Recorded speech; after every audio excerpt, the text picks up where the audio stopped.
Colossiens, à partir de verset 24 jusqu'à 27, j'ai lu la parole de Dieu au nom de Jésus-Christ. Mais le verset qui va plus nous intéresser, c'est le verset 27. Colossiens chapitre 1, verset 24 à 27, j'ai lu la parole de Dieu au nom de Jésus. Je me réjouis maintenant dans mes souffrances pour vous et ce qui manque aux souffrances de Christ. Je l'achève en ma chair pour son corps qui est l'Église. C'est d'elle que j'ai été fait ministre selon la charge que Dieu m'a donnée auprès de vous, afin que j'annonçasse pleinement la parole de Dieu. Le mystère caché, que j'annonçasse pleinement la parole de Dieu, le mystère caché de tout temps et dans tous les âges, mais révélé maintenant à ses saints, à qui Dieu a voulu faire connaître quelle est la glorieuse richesse de ces mystères plutôt parmi le païen, savoir Christ en vous, l'espérance de la gloire. Je reprends le verset 25. C'est d'elle que j'ai été fait ministre selon la charge que Dieu m'a donnée auprès de vous, afin que j'annonçasse pleinement la parole de Dieu. Je continue. Le mystère caché de tout temps et dans tous les âges, mais révélé maintenant à ses saints, à qui Dieu a voulu faire connaître quelle est la glorieuse richesse de ces mystères parmi le païen, savoir Christ en vous, l'espérance de la gloire. Amen. Bien-aimés, dans le verset que nous venons de lire, ici nous sommes en train de voir que l'apôtre Paul est en train de parler aux chrétiens de Colosse. En fait, il est en train de leur expliquer la mission pour laquelle Dieu l'avait envoyé.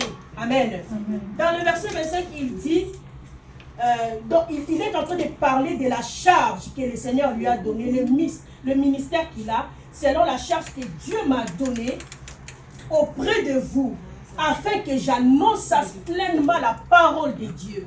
Quelle est la parole de Dieu que Paul est en train d'annoncer? Il continue à le verset 26, il dit, le mystère caché de tout temps et dans tous les âges, mais révélé maintenant aux saints, à qui Dieu a voulu faire connaître quelle est la glorieuse richesse de ces mystères parmi le païen, savoir Christ en vous, l'espérance de la gloire.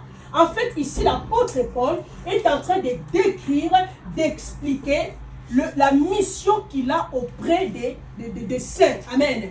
Il dit, j'ai le ministère que Dieu m'a donné, et le ministère que j'ai, c'est d'annoncer la parole.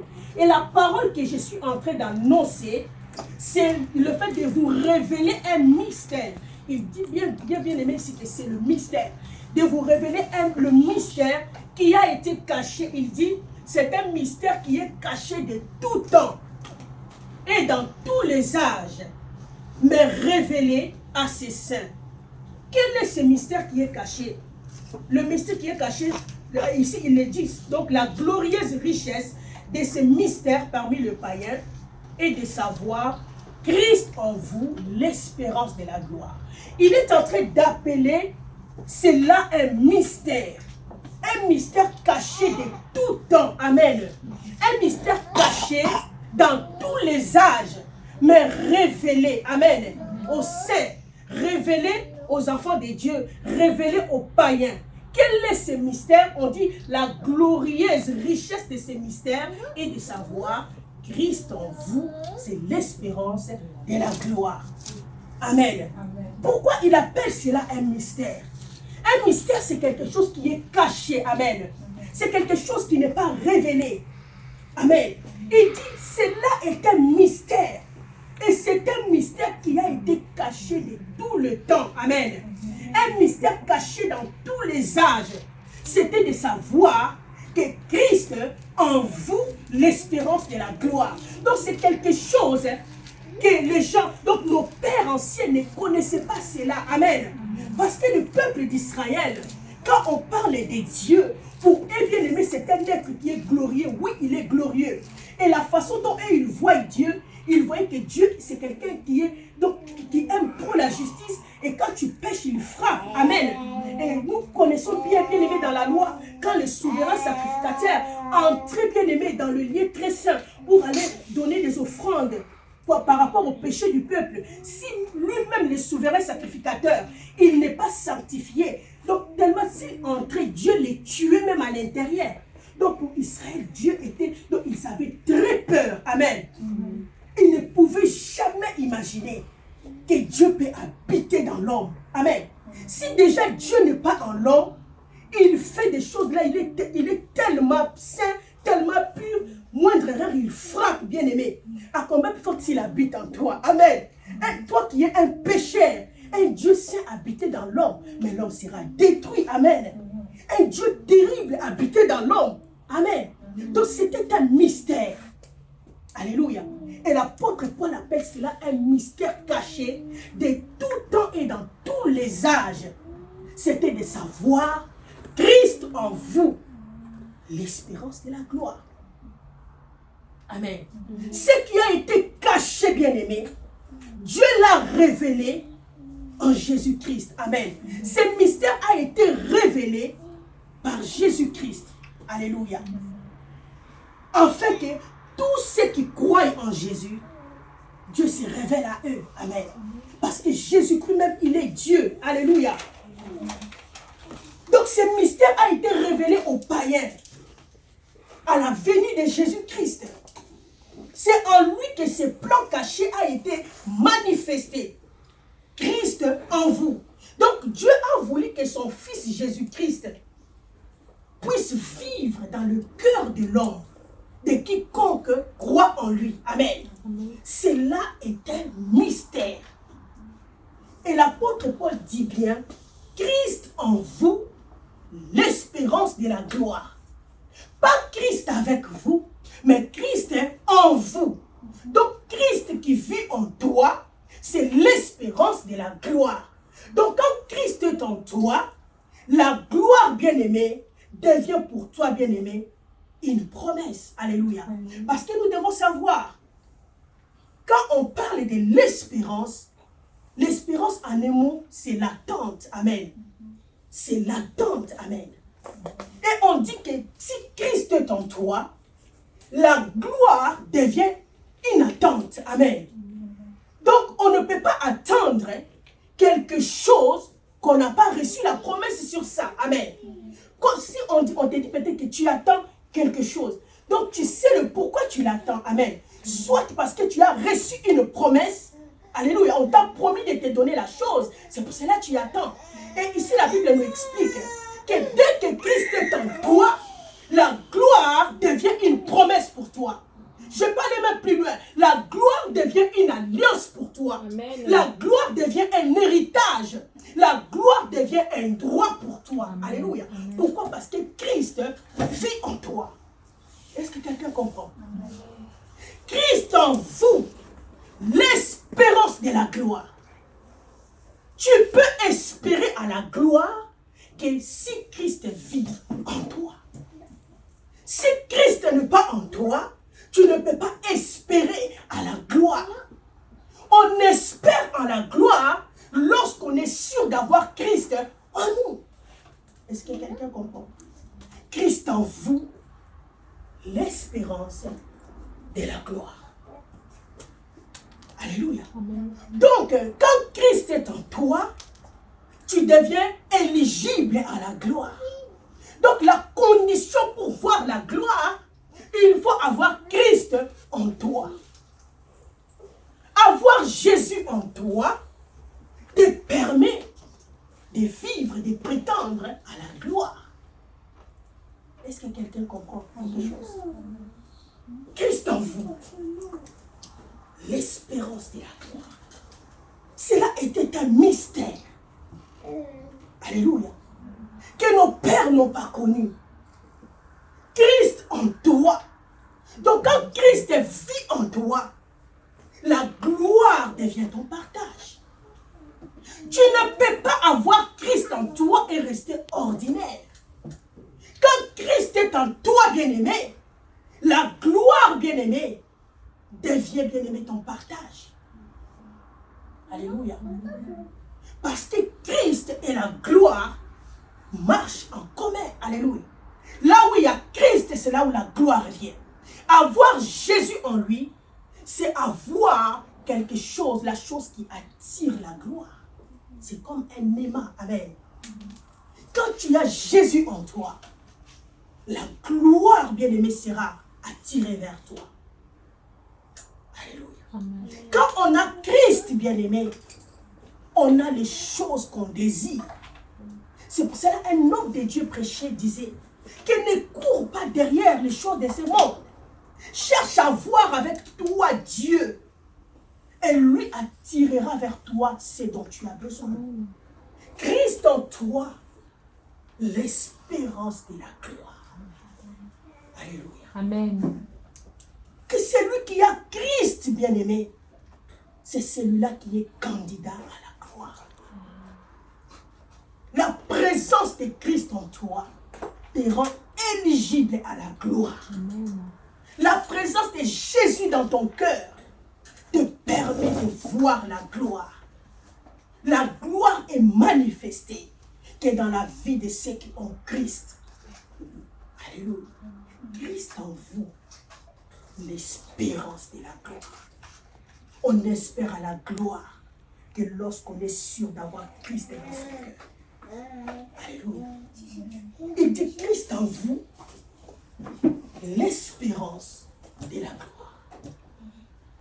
Quelle est la gloire, bien-aimée, que nous prétendons en ayant Christ dans nos cœurs? Alléluia. La gloire d'abord, c'est quoi? Est-ce que quelqu'un est avec moi? J'aimerais qu'on puisse donner la définition de la gloire. Nous sommes plutôt... Définition de la gloire. On a essayé de consulter les dictionnaires. Les dictionnaires nous disent la gloire, c'est la renommée brillante, la renommée universelle et durable. Alléluia. La gloire, c'est quoi? C'est l'éclat.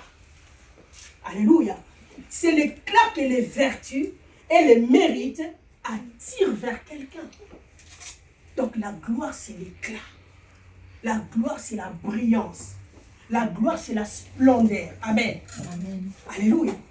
C'est l'éclat, bien-aimé. C'est la manifestation. Alléluia. C'est la révélation. Amen. C'est ça la gloire. La brillance. C'est ça qu'on appelle la gloire. Alléluia. Amen.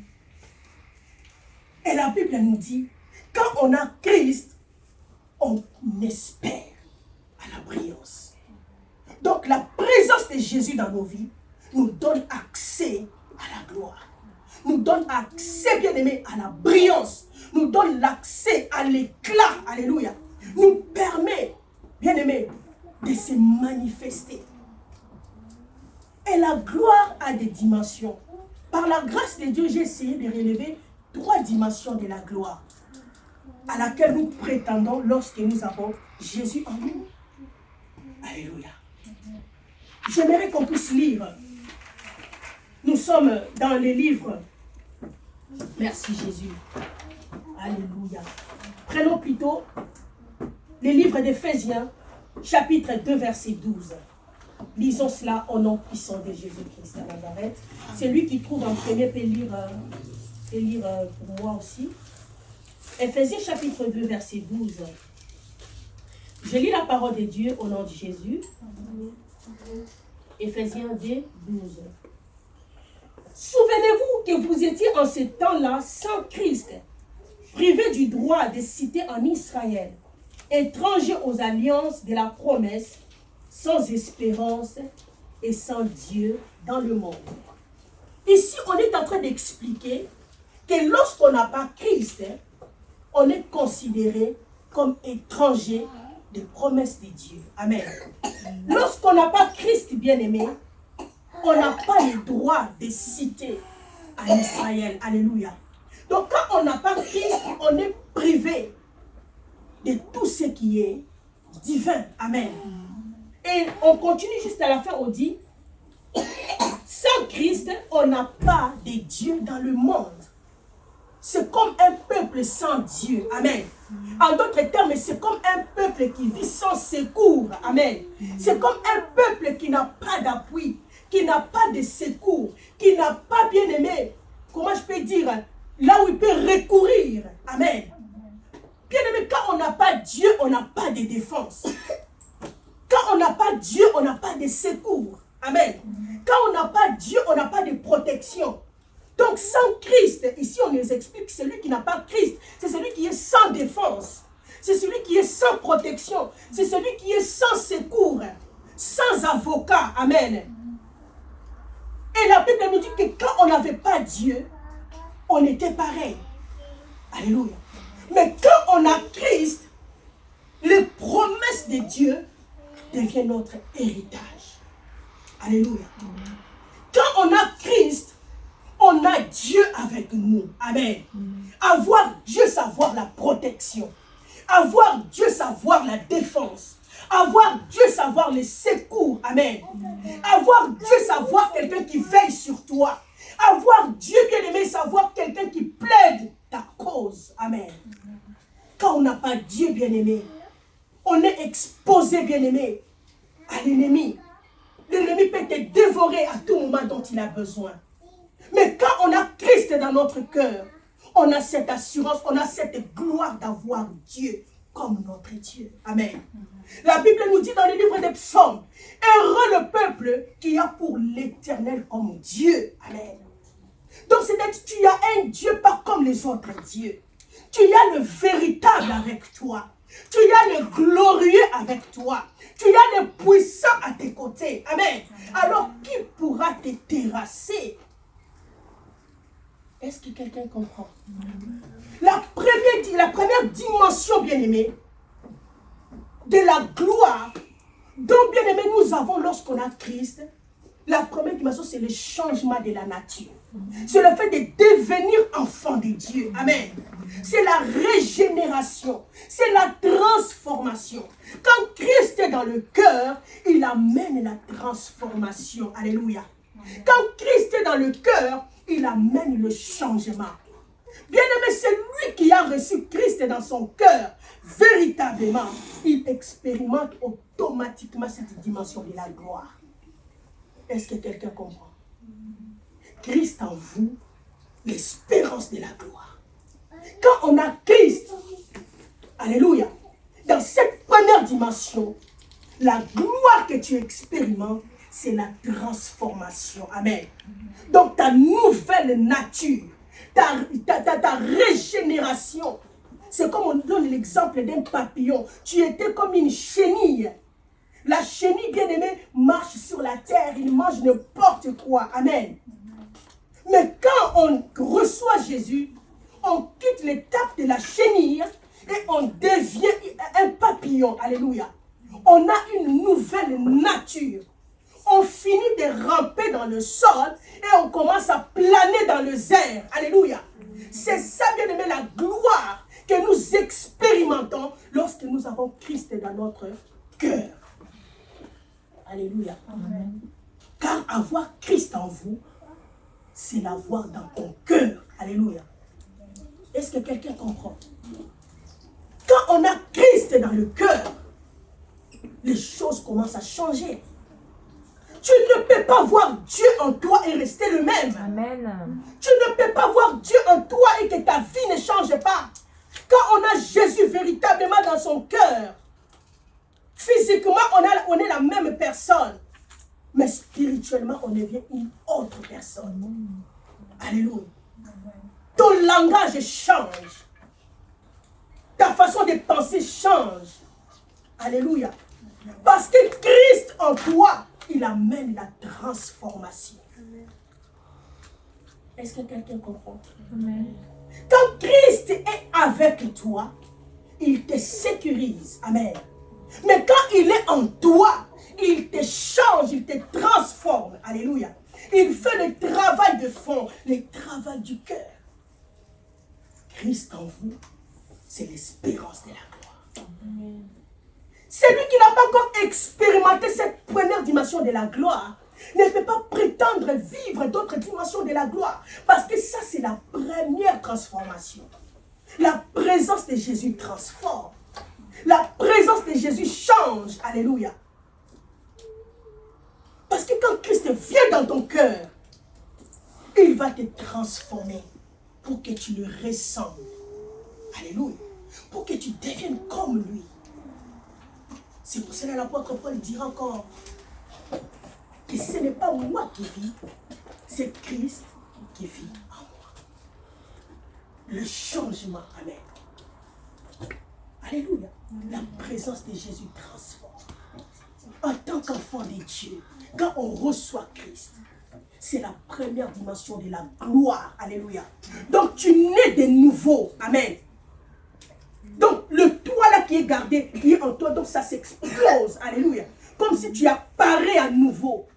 C'est comme l'exemple que j'ai donné avec la chenille et le papillon. Alléluia. Le papillon, c'est la chenille régénérée. Amen. On n'a pas changé, on n'a pas cherché une autre chenille. C'est la même chenille. Mais cette chenille-là s'est éclatée. Amen. En d'autres termes, dans la chenille, il y a le papillon. Alléluia. Mais il faut que la régénération vienne pour que le papillon sorte de la chenille. Et c'est ce qui se manifeste quand on a Christ dans le cœur. Notre vrai nous est manifesté. Est-ce que quelqu'un comprend? Amen. Alléluia. Les promesses de Dieu deviennent notre héritage. Alléluia. On devient des héritiers de la promesse de Dieu. Amen. Parce qu'on a reçu Christ. Et la deuxième dimension de la gloire, là nous sommes dans le livre de Apocalypse chapitre 5, verset 10. J'aimerais qu'on puisse lire la parole de Dieu au nom de Jésus. Apocalypse 5, verset 10, je lis dans le nom de Jésus. Je commence au verset plutôt 9. Bon, le verset 8 et puis je descends. C'est le verset qui nous intéresse, puis c'est le verset 10.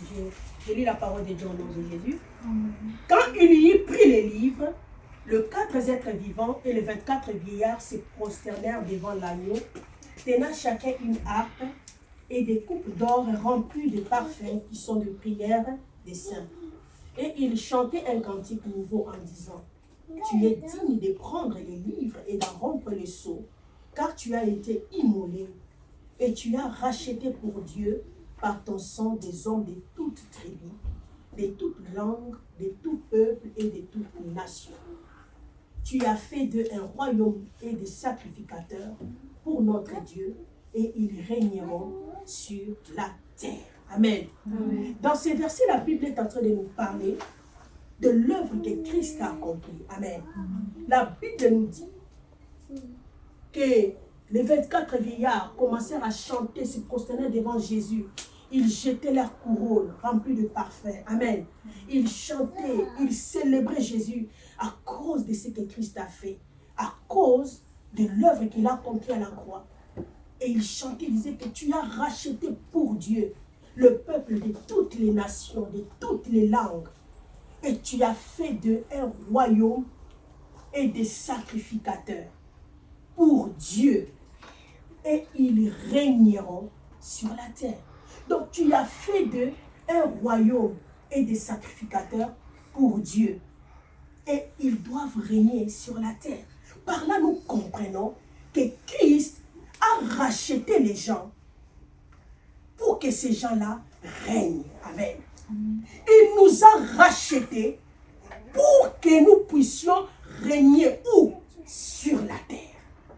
Amen. Amen. Jésus a vaincu pour que nous puissions jouir de sa victoire sur la terre. Amen. Il a triomphé pour que nous puissions vivre de son triomphe sur la terre. Amen. On doit se réjouir de cette triomphe. Alléluia. Amen. C'est pour nous qu'il a vaincu. Amen. Amen. Amen. Lui, bien-aimé, il est parti. Alléluia. Il nous a laissé sa victoire. Amen. Pour que nous puissions jouir de cette victoire. Qu'est-ce que tu fais avec la victoire que Christ t'a donnée? Qu'est-ce que tu fais avec les triomphes qu'il t'a donné? Il a vaincu et il t'a donné la couronne de la victoire. Alléluia. Et lui, il est parti s'asseoir au ciel à la droite du Père. C'est à toi de se jouir de cette couronne. Amen. Parce que c'est pour toi qu'il a vaincu. Et la Bible dit qu'il a fait de ces gens-là le royaume et les sacrificateurs pour qu'ils règnent sur la terre. Amen. C'est pour le règne qu'on a été sauvé. C'est pour dominer qu'on a été sauvé. la terre, quand on a Christ, c'est le fait de régner. Quand on parle de régner, c'est influencer, c'est dominer. Alléluia. La Bible nous parle dans le livre de Matthieu que vous êtes le sel de la terre. Tu es appelé à influencer dans les domaines où tu es. Est-ce que quelqu'un comprend? Amen. Quand on a Christ, on doit influencer. Quand on a Christ, on doit impacter. Quand on a Christ, on doit changer notre entourage. Alléluia. Parce que nous avons en nous, bien-aimés, un puissant Dieu. Alléluia. Qui transforme des vies. Est-ce que quelqu'un comprend? Amen. C'est pour le règne. C'est pour la domination qu'on a été sauvé. Alléluia. Le règne, c'est sur la terre. Jésus n'a pas vaincu au ciel. Il a vaincu ici sur la terre. Alléluia. C'est sur la terre qu'il a été immolé. Alléluia. Quand il est rentré au ciel, c'était pour recevoir l'adoration seulement. Mais c'est sur cette terre ici qu'il a été crucifié. Alléluia. Alléluia. Et il nous a donné cette victoire. Est-ce que quelqu'un comprend? Pour que nous qui sommes sur la terre, qui croyons en lui, que nous puissions jouir de cette victoire. Et j'ai bien parlé, j'ai dit le règne, c'est le fait d'influencer. Alléluia. Tu dois influencer, bien-aimé. Est-ce que quelqu'un comprend? Tu dois influencer dans le domaine où tu es. Tu dois influencer là où tu es. Amen. Bien-aimé, tu ne peux pas, bien-aimé, venir dans un lieu comme ça et que les choses restent statiques. Amen. Amen. Celui qui a Jésus, bien-aimé, a le mouvement en lui. Est-ce que quelqu'un comprend? Amen. A le mouvement. Les choses doivent bouger. Il faut que là où tu y es, que les gens sentent que tu es là. Parce que tu as Dieu en toi. Alléluia. Est-ce que quelqu'un comprend? On règne là où il y a des difficultés. On règne là où il y a des problèmes. Pourquoi? Parce que tu es une étoile. Souvenez-vous de ce que Dieu avait dit à Abraham, que tu as deux postérités. La postérité du ciel et de la terre. De la terre, il lui avait montré le sable qu'il ne pouvait pas compter. C'est ça la postérité de la chair qui est Israël. Et nous sommes la postérité d'Abraham, c'est la postérité céleste. Alléluia. La postérité spirituelle, nous sommes des étoiles que Dieu avait montrées à Abraham.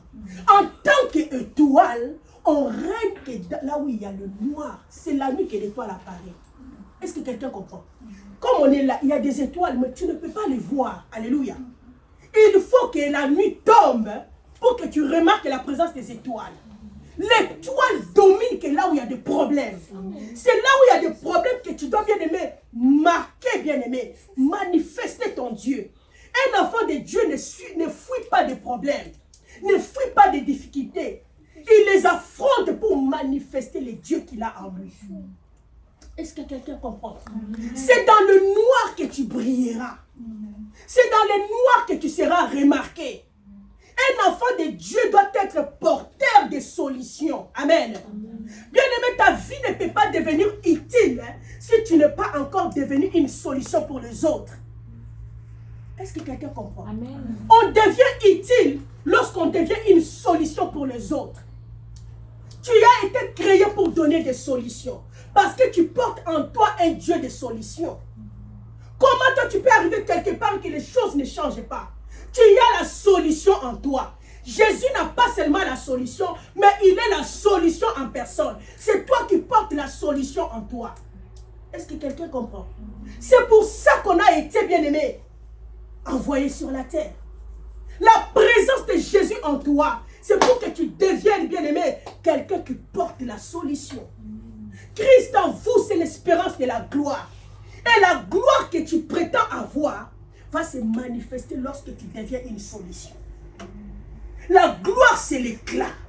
La gloire, c'est la grandeur. La gloire, c'est l'importance, l'utilité. On devient utile quand on sait donner des solutions là où il y a des problèmes.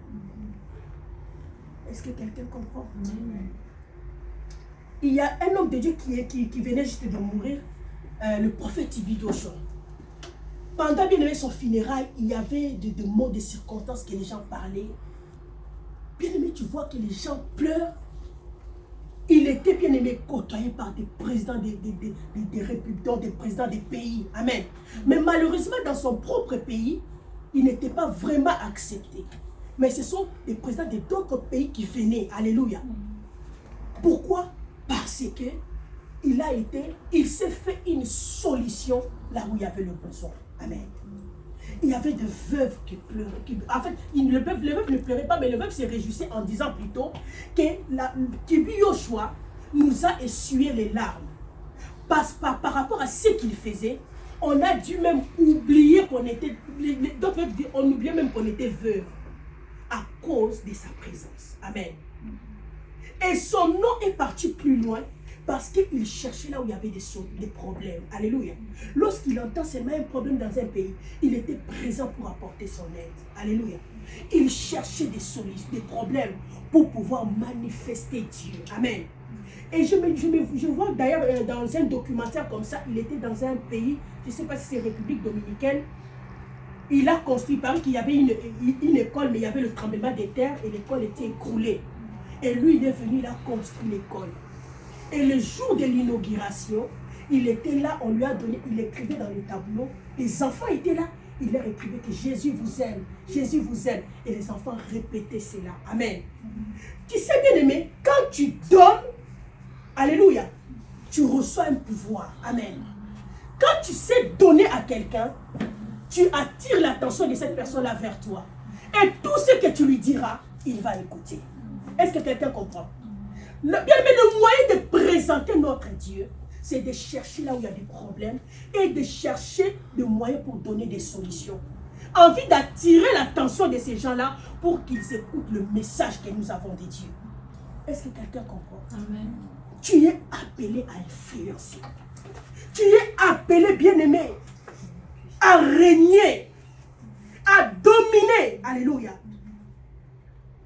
Quand un problème vient devant toi, sache que c'est une belle opportunité pour manifester Jésus. Amen. Il ne faut pas fuir des problèmes. Alléluia. Amen. Il ne faut pas fuir des problèmes. Oh, moi, je n'ai pas de problème. Alléluia. Amen. Tu es une étoile. Plus tu fuis des problèmes, plus tu ne seras jamais connu. Alléluia. Amen. En tant qu'étoile, tu es appelé à briller. Et on brille que dans le noir. Amen. C'est là où il y a le noir qu'il faut se manifester.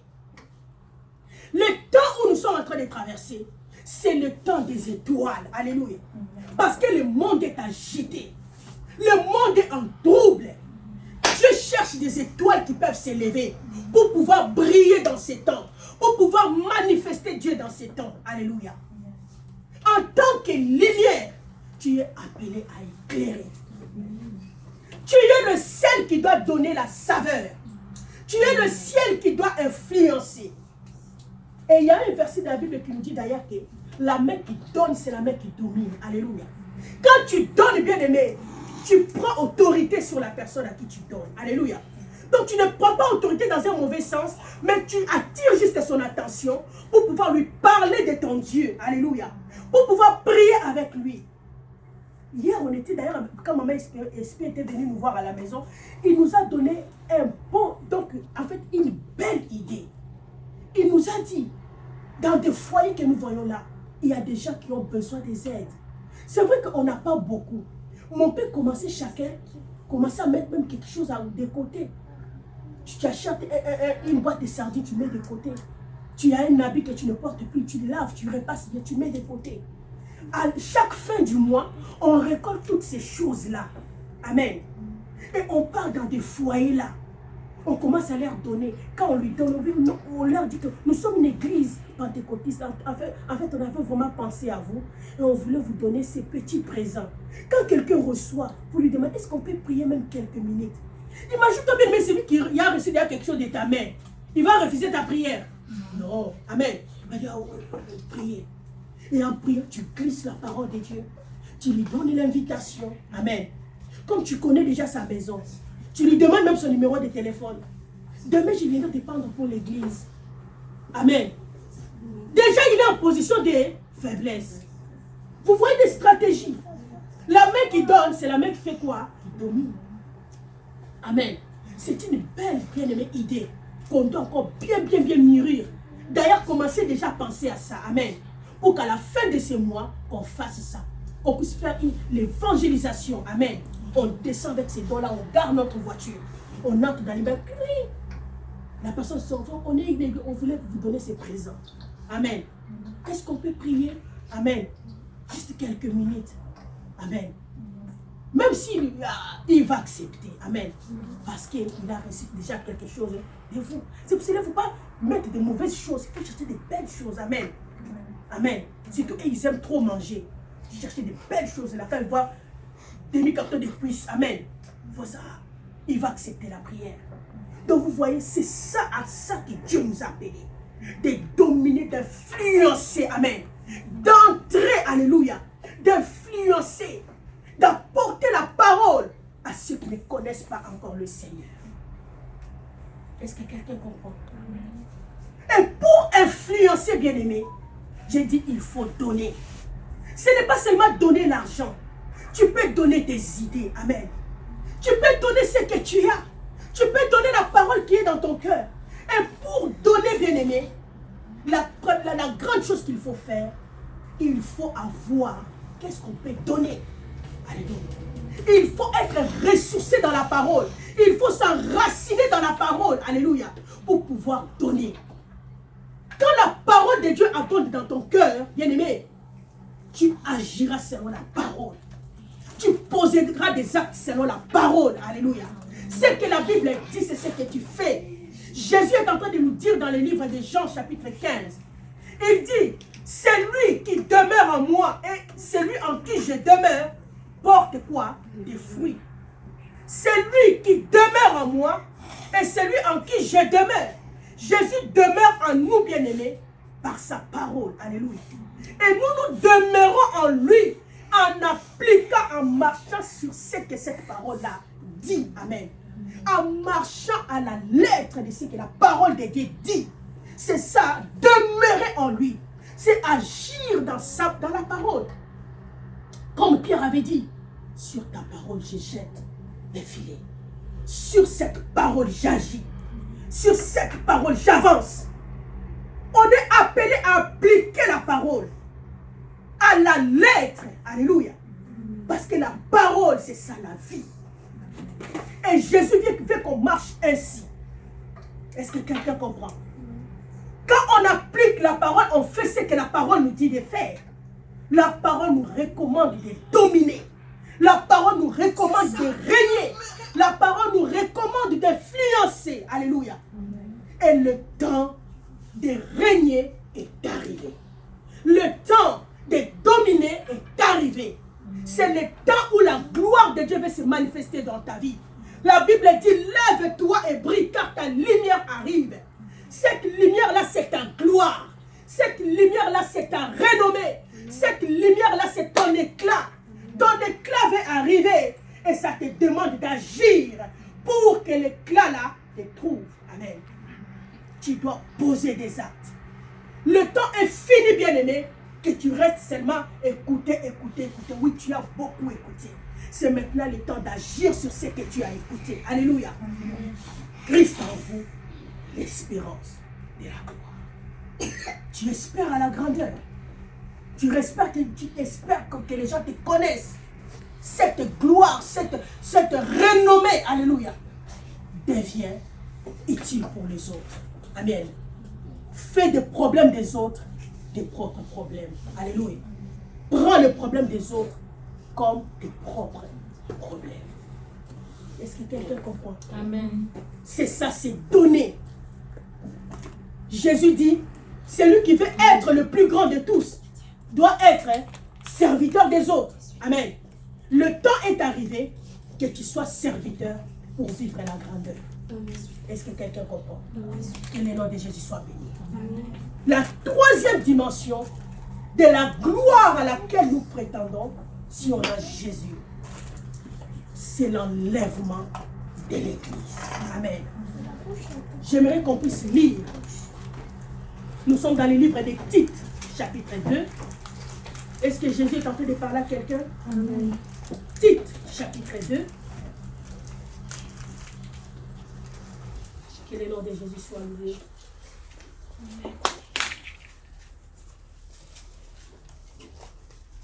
Tites, c'est après, je crois, 2 Timothée. Oui. On a bien dit, Christ en vous, c'est l'espérance de la gloire. C'est ça notre thème.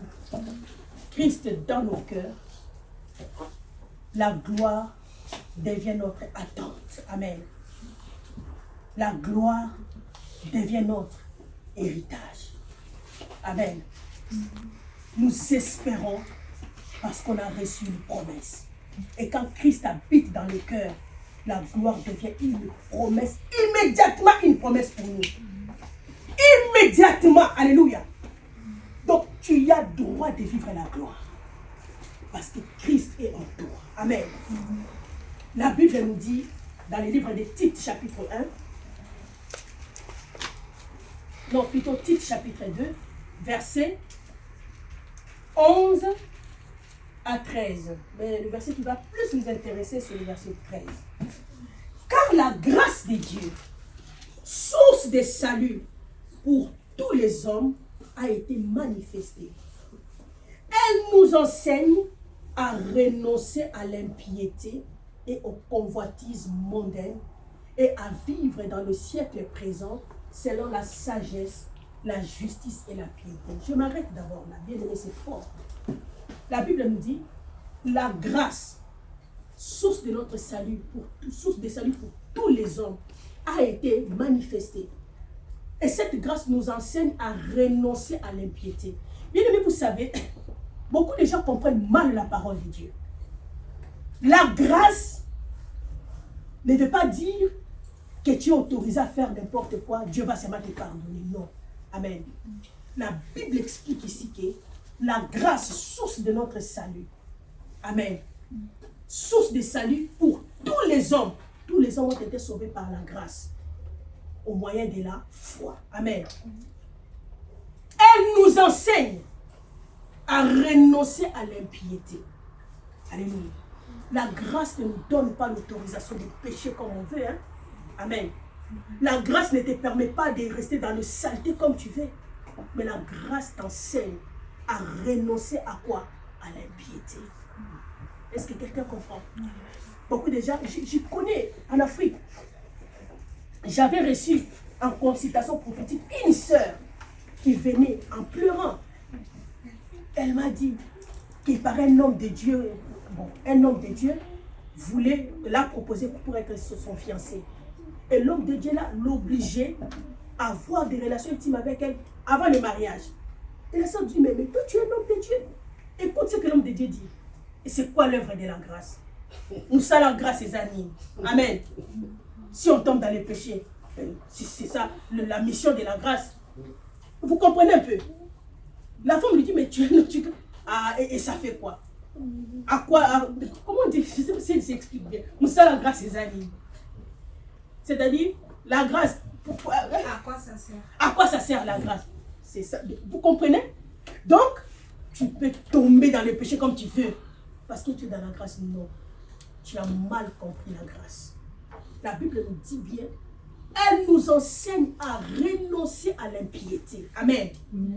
Et aux convoitises mondaines. Oh, bien-aimé, c'est que nous voyons, bien-aimé, dans cette génération, quelqu'un qui a pris une chanson d'un musicien mondain. Amen. Et il a juste enlevé les paroles. Il a pris que le rythme. Collé, copie-coller. Amen. Alléluia. Et on dit quoi? On est dans la grâce. Non. Amen. Les gens comprennent mal la grâce. Elle nous enseigne à renoncer aux convoitises mondaines et à vivre dans ce siècle présent selon la sagesse, la justice et la piété. Amen. La grâce ne nous permet pas de faire n'importe quoi. Mais la grâce nous pousse à vivre dans la sagesse de Dieu. Et la Bible nous dit, la sagesse de Dieu c'est quoi? C'est le commencement de quoi? C'est la crainte de Dieu plutôt. C'est ça le commencement de la sagesse. Donc la sagesse, c'est la crainte de Dieu. La sagesse n'est pas de saleté. Amen. La sagesse n'est pas pécher comme on veut. Tomber dans le péché comme on veut. Amen. Est-ce qu'on comprend? La sagesse nous pousse à craindre Dieu. C'est ça le but de la grâce. Amen. La grâce est donnée juste pour permettre à quelqu'un que si tu tombes, que tu te relèves pour ne plus encore tomber. Amen. Donc la grâce est là juste pour aider à ceux qui sont tombés de se relever, mais de ne plus encore tomber. Quand Jésus a sauvé cette femme qui était pécheresse, il lui a dit, va et ne pêche plus. La compassion de Jésus ne veut pas dire que tu dois faire de n'importe quoi. Non. Alléluia. Alléluia. Ok, c'était la parenthèse, je bloque. Verset 13, la Bible nous dit, en attendant la bienheureuse espérance et la manifestation de la gloire du grand Dieu et de notre Seigneur Jésus-Christ. Ici, on est en train de nous parler de l'espérance. On l'appelle la bienheureuse espérance. Alléluia. L'espérance, la meilleure espérance que nous prétendons de voir, c'est la gloire. C'est l'apparition de Jésus dans les airs. Alléluia. C'est ça la gloire que nous prétendons. Elle est la merveilleuse de toutes. Amen. Est-ce que quelqu'un comprend? La gloire, et la Bible l'appelle la bienheureuse espérance. Quand tu as Jésus en toi, tu as l'espérance de le voir au dernier jour. Amen. Tu as l'espérance de monter avec lui quand il viendra. Est-ce que quelqu'un comprend? C'est la bienheureuse espérance que nous avons quand nous avons Christ dans nos cœurs. Amen. La Bible l'appelle la bienheureuse. Bien-aimé, tu sais, sur la terre, on peut vivre 100 ans. On peut peut-être vivre 200 ans. Mais ça ne sera jamais comparable à l'éternité. Amen. Parce que dans l'éternité, la Bible dit que c'est l'éternité. Peu importe les années que nous faisons sur la terre, ça ne peut pas se comparer avec ce qui va se passer à l'éternité. L'éternité, c'est beaucoup plus large. Amen. Alors, pourquoi, bien-aimé, gâcher son éternité en voulant, bien-aimé, marcher n'importe quoi sur la terre? Parce que l'éternité se prépare sur la terre. Amen. C'est la façon dont tu marches, la façon dont tu conduis. C'est par ça que tu prépares ton éternité. La façon dont tu agis sur la terre. La façon dont, bien-aimé, tu marches. Alléluia. C'est à ça que tu prépares ton éternité. Et la bienheureuse espérance, la grande espérance que nous désirons voir ces jours-là, c'est voir Christ dans les airs. C'est voir Christ et nous prendre avec lui. Est-ce que quelqu'un comprend? C'est l'espérance de cette gloire que nous attendons. Les jours où nous serons transformés. Alléluia. Car la Bible nous dit que les morts en Christ ressusciteront en premier. Et nous, les vivants, nous serons transformés au son de la trompette d'un archange. Alléluia. Oh, bien-aimé, c'est quelque chose qu'il ne faut jamais oublier. Amen, bien-aimé. Prenons le livre de Hébreux. Hébreux chapitre 6, verset 19. Hébreux. Est-ce que le Seigneur parle à quelqu'un? Hébreux chapitre 6, verset 19, j'ai lu au nom de Jésus. La Bible nous dit, cette espérance, nous la possédons plutôt comme une encre dans l'âme. Est-ce que quelqu'un comprend? Nous la possédons comme une encre dans l'âme. Donc tu ne dois jamais, bien aimé, s'en passer de cette espérance. Quoi que tu manges, quoi que tu bois, quoi que tu puisses te vêtir, que l'espérance reste ancrée dans ton âme. De voir ces jours-là Christ. Alléluia. Amen. De voir le Dieu que tu as servi. Le Jésus qu'on t'a toujours prêché.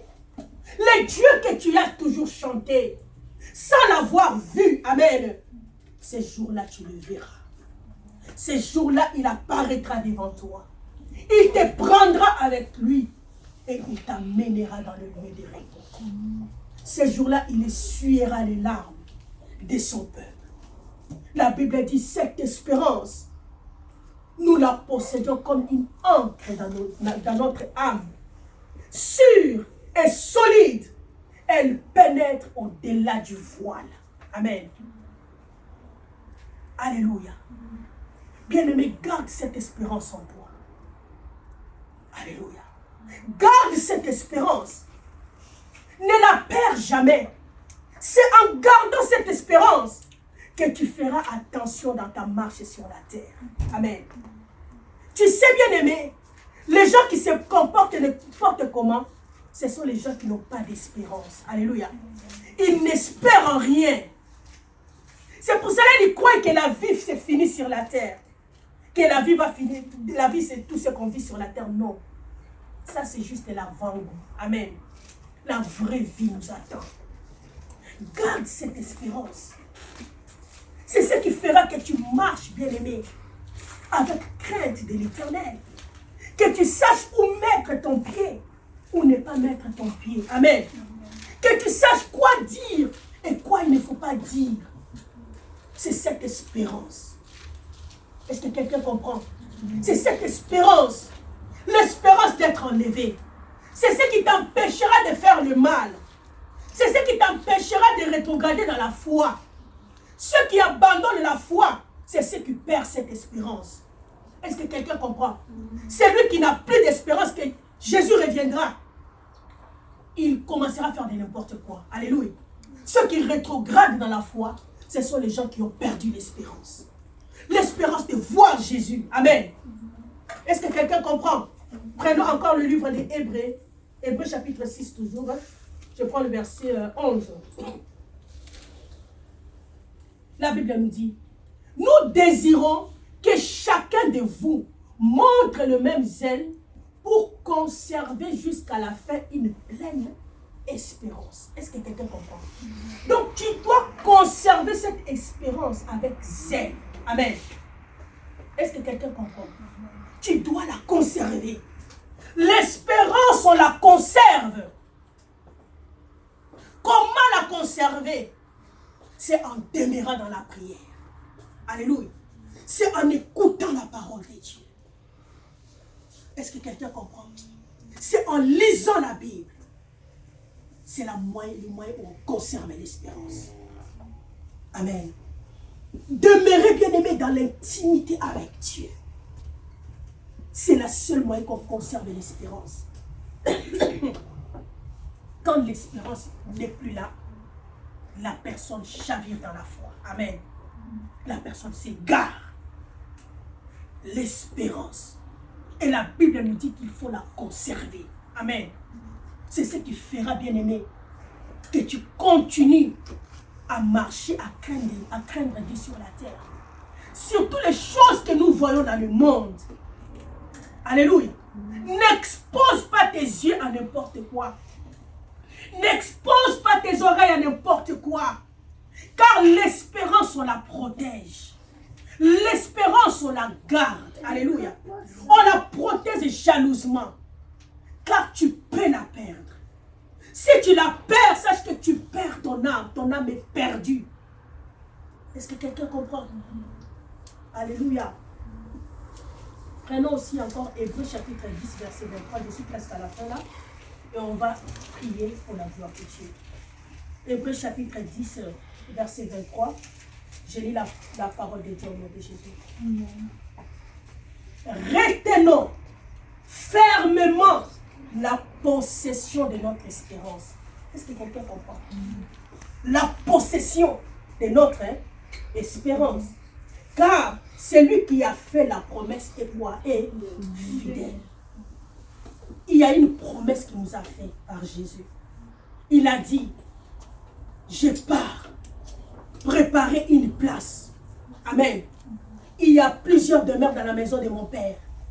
S'il n'y en avait plus, j'allais vous le dire. Je m'en vais. Je vais préparer une place.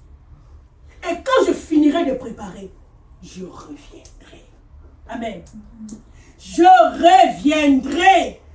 Alléluia. Je reviendrai. C'est la promesse du Maître. Il reviendra. Amen. Même quand tu dors, dors avec cette espérance. j'attends, mon maître va venir me prendre. Tu te laves, j'attends la venue de mon maître.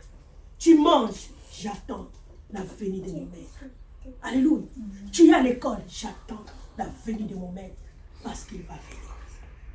L'enlèvement est proche. Et le jour où ça va se manifester, personne ne le connaît. Peut-être ce sera la nuit. Peut-être ça sera le jour. Amen.